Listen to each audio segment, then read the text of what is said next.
नमस्कार। दिन भर की बड़ी खबरों में आपका स्वागत है। मैं हूं दामिनी। इस बुलेटिन में आज बात होगी पश्चिम बंगाल में जारी सियासत की, राहुल के केंद्र से सवाल की, जानेंगे देश भर के डॉक्टर आज क्यों मना रहे हैं ब्लैक डे, यूपी में योगी सरकार की क्यों बढ़ती जा रही हैं मुश्किलें, बात करेंगे लक्षद्वीप में नए कानून पर सरकार के बदले रुख की, मोदी सरकार के फैसलों से बढ़ी बेरोजगारी की, और बुलेटिन के आखिर में बात जीडीपी पर सरकार के दावों पर उठते सवालों की। लेकिन तमाम बड़ी खबरों से पहले एक नजर सुर्खियों पर।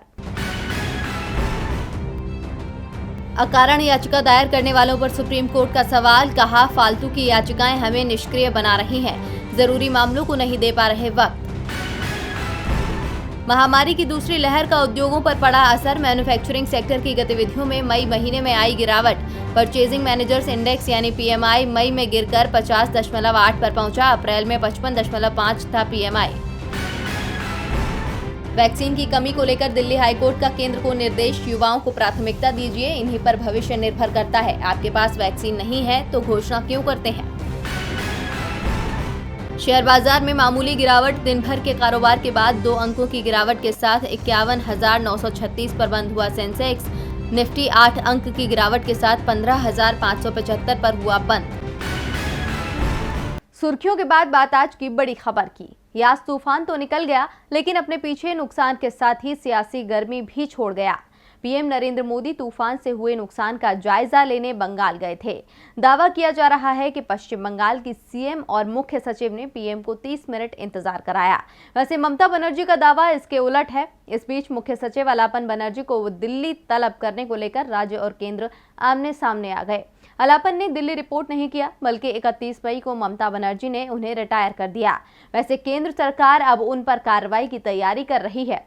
ममता ने केंद्र के इस कदम को बंगाल सरकार को डराने वाला बताया। तो क्या कहा ममता ने, देखिए ये रिपोर्ट। पश्चिम बंगाल सरकार और केंद्र के बीच जारी तकरार किसी फिल्म से कम नहीं है, जिसमें एक्शन भी है और ड्रामा भी है। अब इसी सियासी पिक्चर में सीएम ममता बनर्जी ने अपनी डायलॉग डिलीवरी से ऐसा सीन क्रिएट किया है जिसमें मोदी सरकार गब्बर बनती नजर आ रही है, जबकि ममता विपक्ष को साथ लेकर जय और वीरू की जोड़ी बनाने की कोशिश कर रही है। ममता बनर्जी ने मशहूर फिल्म शोले का डायलॉग बोलते हुए कहा कि निरंकुश सरकार के खिलाफ आवाज उठाएं, जो डरते हैं वो मरते हैं। इतना ही नहीं, मुख्यमंत्री ममता बनर्जी ने कहा कि नरेंद्र मोदी के नेतृत्व वाली सरकार एक दिन पछताएगी। हम उनकी धमकियों से डरते नहीं हैं। बंगाल ने कभी भी हारना नहीं सीखा। हम हमेशा अपना सिर उठाकर चलते हैं और आगे भी चलते रहेंगे। विपक्षी दलों से अपील करते हुए ममता बनर्जी ने कहा कि मेरा मानना है कि विपक्ष के मुख्यमंत्रियों को साथ आकर अपनी आवाज उठानी चाहिए। सभी राज्य उनकी बात नहीं मानेंगे। इसी के साथ ही सीएम ममता ने कहा कि केंद्र और राज्यों के बीच हमेशा एक लक्ष्मण रेखा होती है। जवाहरलाल नेहरू और बीआर अम्बेडकर ने इस बात पर जोर दिया है, लेकिन मोदी सरकार राज्यों के काम में दखल देना चाहती है, जिसे हम बर्दाश्त नहीं करेंगे। अब ममता ने तो गैर बीजेपी शासित मुख्यमंत्रियों से अपील कर दी, लेकिन देखना होगा कि कौन कौन उनका साथ देता है। क्या ममता के नेतृत्व में महागठबंधन खड़ा होता है क्या नहीं। केंद्र और राज्य के बीच की लड़ाई में मुख्य सचिव फंस गए हैं और कई सवाल खड़े हो गए हैं। सवाल राहुल गांधी ने भी उठाए हैं। राहुल ने मोदी सरकार से पूछा है कि महामारी में तो सरकार का सिस्टम फेल हो गया था, क्या नई महामारी ब्लैक फंगस में भी सरकार वही गलतियां करेंगी। देखिए ये रिपोर्ट। देश में अब संक्रमण की दूसरी लहर की रफ्तार धीमी होने लगी है।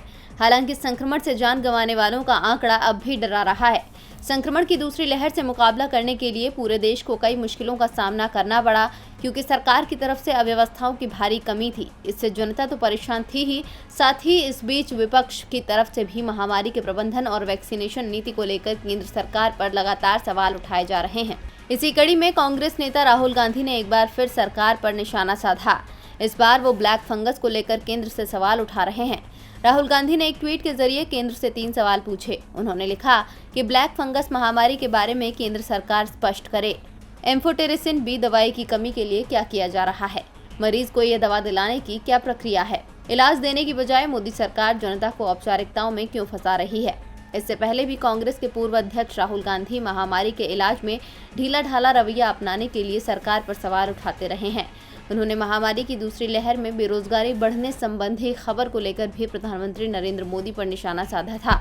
अब देखना होगा कि सरकार राहुल गांधी के इन सवालों का क्या जवाब देती है। राहुल गांधी ने महामारी को लेकर पहले भी मोदी सरकार को सचेत किया था, इससे बचने के लिए उपाय भी बताए थे, लेकिन सरकार राहुल की राय को नजरअंदाज करती रही। इसका नुकसान देश को हुआ। सरकार की तरह योग गुरु बाबा रामदेव भी लगातार एलोपैथी को न केवल नजरअंदाज करते रहे बल्कि इसे बेकार भी बता रहे हैं। उनके कई वीडियो इन दिनों वायरल हुए हैं जिसमें वो एलोपैथी और डॉक्टरों का मजाक बनाते देखे जा रहे हैं। रामदेव के खिलाफ आईएमए खुलकर सामने आ गया है और आज देश भर के डॉक्टरों ने इसे लेकर ब्लैक डे भी मनाया। देखिए रिपोर्ट। संक्रमण का मुकाबला कर रहे देश में आज हजारों डॉक्टर्स ने काला दिवस मनाया। एलोपैथ को लेकर योग गुरु रामदेव द्वारा बीते दिनों दिए गए बयानों से खफा देश भर के डॉक्टर लगातार उन पर कार्रवाई की मांग कर रहे हैं। इसी कड़ी में आज रेसिडेंट डॉक्टर्स के फेडरेशन ने आज ब्लैक डे मनाया। देश के अलग अलग हिस्सों में डॉक्टरों ने सुबह से ही विरोध प्रदर्शन शुरू कर दिया। इस दौरान सिर्फ डॉक्टर्स ने अपनी बाह पर काली पट्टी बांधे हुए विरोध जताया। हालांकि कुछ अस्पतालों में डॉक्टरों ने रामदेव के खिलाफ प्ले कार्ड भी इस्तेमाल करते हुए सिर्फ उनके बयान का विरोध किया। दिल्ली के एम्स के रेसिडेंट डॉक्टर्स ने भी प्रदर्शन में हिस्सा लिया। दिल्ली हो या जम्मू कश्मीर का उधमपुर, बड़ी संख्या में डॉक्टर्स ने रामदेव के विरोध में प्रदर्शन किया। इस दौरान कई डॉक्टर्स अस्पताल में पीपीई किट पर ही ब्लैक पट्टी बांधे हुए नजर आए। आपको बता दें कि एलोपैथ के मुद्दे पर योग गुरु रामदेव और डॉक्टर्स आमने सामने हैं। बीते कुछ दिनों में रामदेव के कई ऐसे बयान आए हैं जिनसे देश के डॉक्टर्स खफा हैं। इंडियन मेडिकल एसोसिएशन यानी आईएमए और federation of all India medical association यानी एफएआईएमए पहले ही रामदेव को कानूनी नोटिस थमा चुके हैं। देश के अलग अलग हिस्सों में भी मामला दर्ज हुआ है।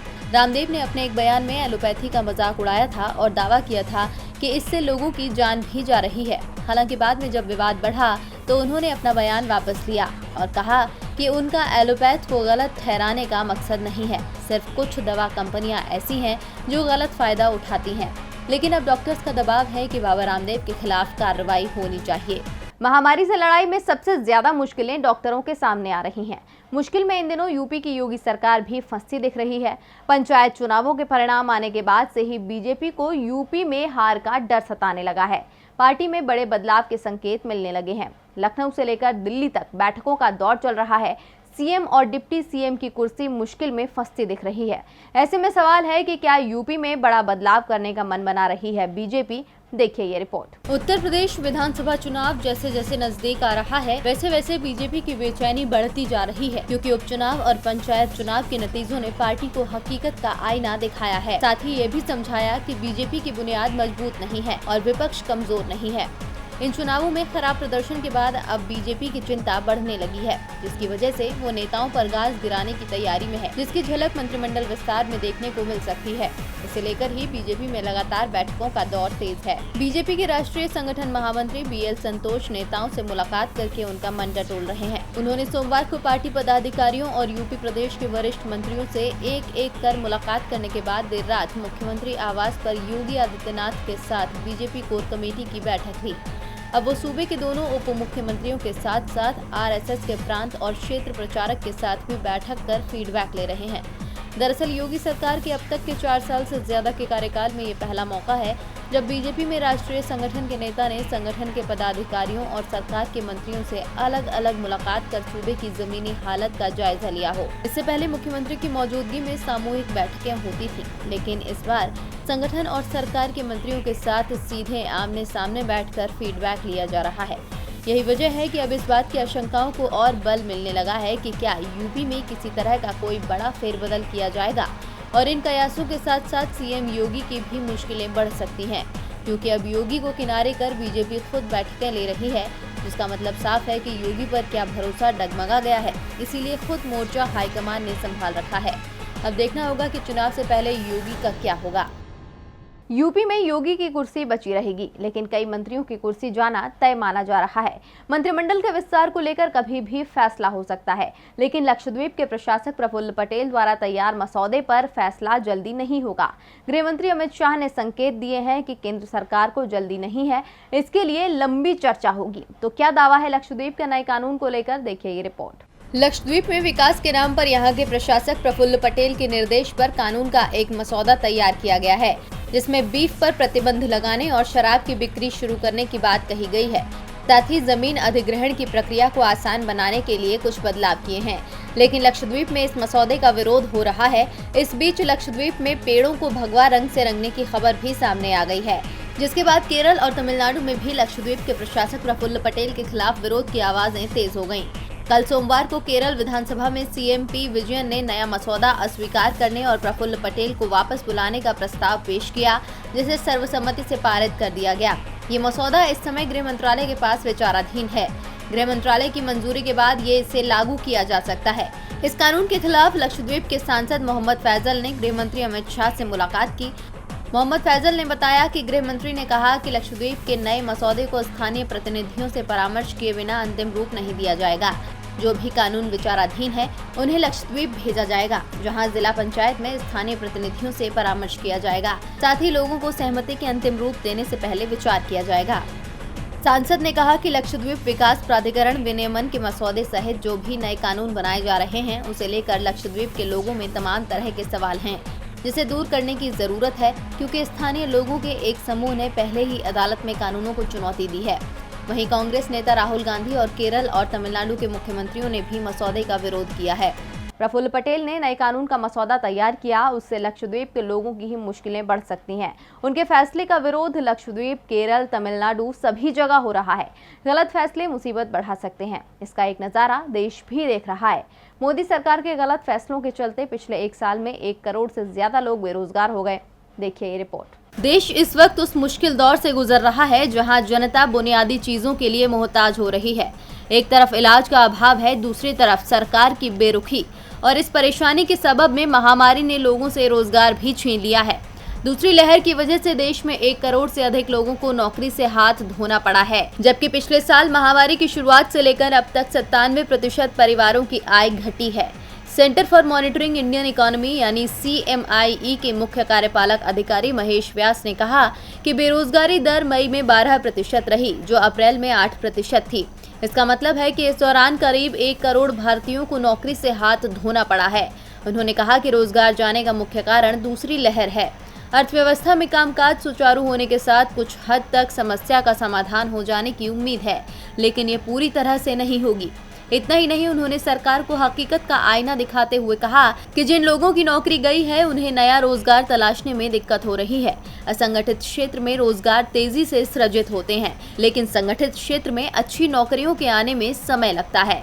उन्होंने कहा कि इस स्थिति को सुधारने के लिए सरकार को जरूरी कदम उठाने होंगे। इसी के साथ ही उन्होंने चेतावनी देते हुए कहा कि 3-4% बेरोजगारी दर को भारतीय अर्थव्यवस्था के लिए सामान्य माना जाना चाहिए, लेकिन ये धीरे धीरे बढ़ती जा रही है, जो अर्थव्यवस्था के लिए ठीक नहीं है।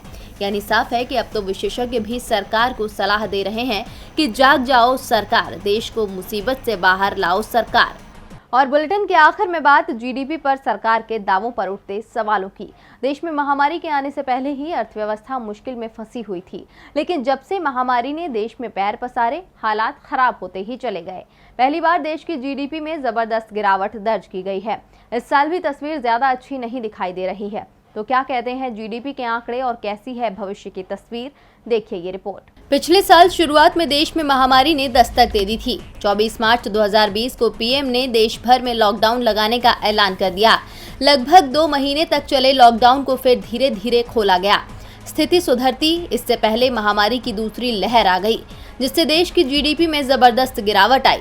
पिछले वित्त वर्ष की अंतिम तिमाही में जरूर स्थिति कुछ सुधरी और जीडीपी वृद्धि दर 1.6% रही, लेकिन पूरे वित्त वर्ष 2020-21 में जीडीपी में -7.3% की गिरावट दर्ज की गई।